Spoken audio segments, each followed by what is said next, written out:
E a ervinha do Satanás? Opa. Agora é com o Julião. Opa. Ela ajuda a você ser um maromba de sucesso ou atrapalha? Qual que é a real? Tudo depende de como que você usa, né, cara?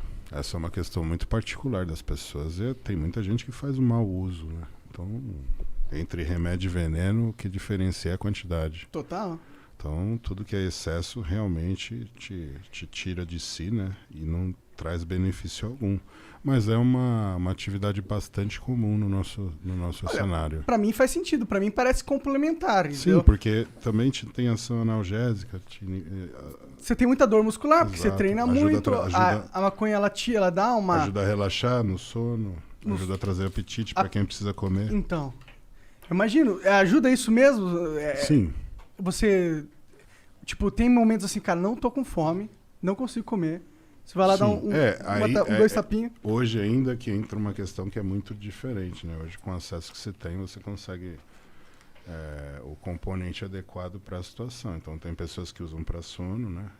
Que não podem ter apetite. E tem pessoas que usam para apetite para manter Dá pra você pegar sativa e... A sativa não dá apetite? Você vai ter a sativa e a índica, né? Mas eu sempre senti que as duas dão apetite, assim, pra mim, assim. A índica E apetite pro doce, né? Por isso você pegou Pro a caixinha doce, aberta. cara. Eu sempre fui meio doçólatra, tá ligado? Mas você também sempre foi maconheiro. Não, Então uma coisa puxa a outra. eu comecei a fumar maconha velho, na verdade, com 24 anos. Sim. 24. É. Mas quanto de pressão já entrou nessa mente também, não Quantos de lá PSI? pra cá, eu não tenho noção de gramagem, né? Porque Agora é eu muita descontei coisa. toda a época que eu não fumava, com certeza. Eu fumei 3 vezes mais que a pessoa normal, eu acho. Tipo, eu fumo todo dia, tá ligado? Eu não sei o quanto você usa, não sei. O Júlio? É. Ó, a briga é boa entre você e ele, viu? É? Porra. Eu sou um modo antigo, né, cara? Comecei com 16 anos. Com 16 aí você nunca parou? Sempre foi? Nunca, sempre. Agora uma coisa eu questiono. Pô, pior que você parece bem mais rápido que eu da cabeça. Agora uma coisa eu questiono. Falar que a erva atrapalha a memória. Cara, o Júlio tem uma memória absurda. Absurda. Eu guardo bastante coisa. Ele lembra de coisas e detalhes do nosso esporte, de atletas que foram referência. Cara, ele lembra o lugar, o país de origem, o sobrenome do cara. O cara é do leste europeu. Fulano de tal, sobrenome fulano, canhou. Aqui, na verdade, Memória quando absurda. você gosta do assunto, você vai se aprofundando e acaba conhecendo um ou outro. Eu gosto de estudar a história do esporte, então é uma coisa que eu sempre busquei me especializar como eu tenho uma frequência de ficar vendo, me atualizando, aí se torna meio que instintivo você lembrar, né, dos nomes dos atletas, da época e da competição que eles disputaram. Pô, mas é difícil, cara. Eu não lembro de porra nenhuma, se me perguntar. Eu gosto muito. Então pega o Mas fornecedor do Júlio que é então, melhor. mas o que entendeu? acontece, cara? A principal que eu acho que é aí que tá o diferencial é que ela te leva para um estágio de concentração onde você melhora a performance. Então, eu sinto que eu foco mais, me ajuda a Exato, focar. Ajuda no foco. Sim. Então isso é a parte principal. Porque me tira uma ansiedade, assim, me ajuda a desconectar daquele buzz que tem na minha cabeça, eu fico mais... É essa a sensação que eu tenho A que fazer. sintonia adequada para o que você quer fazer. Sim. É exatamente isso. Então, assim, quando você consegue chegar nesse estágio, ter autocontrole, continuar suas atividades, não deixar de trabalhar, não atrapalhar a vida de ninguém, tudo certo. Sendo saudável. Exato. Cada um...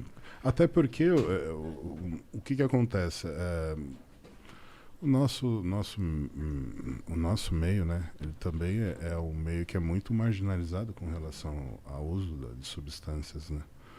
Então o fisiculturismo sempre foi o bandido dessa história.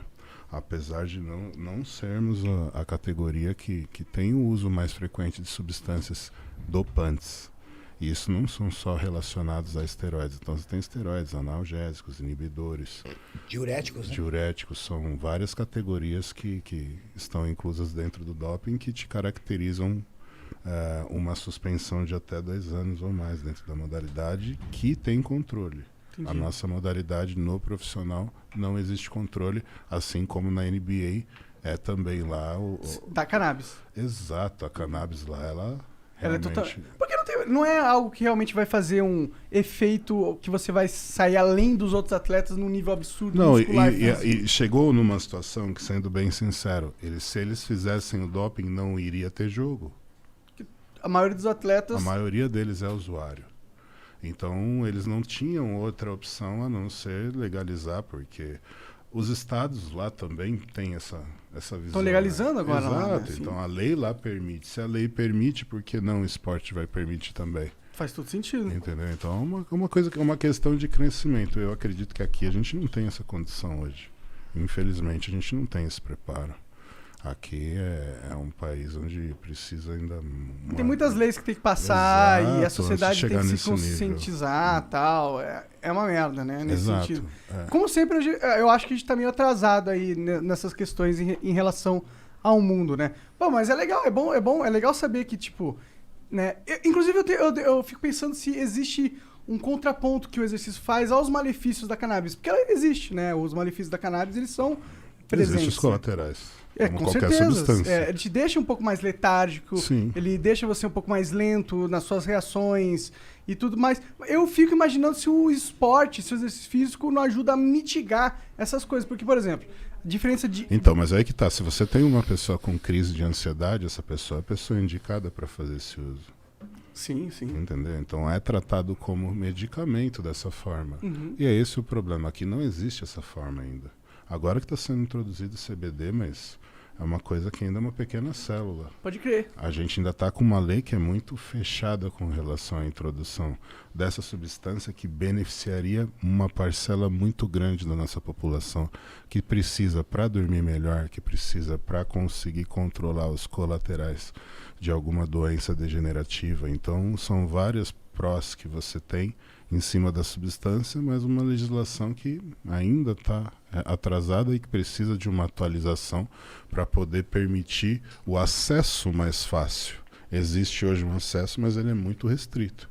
Se esse acesso fosse mais fácil, a gente teria muito mais controle e muita gente conseguiria controlar a insônia sem ter que usar um tarja preta, né?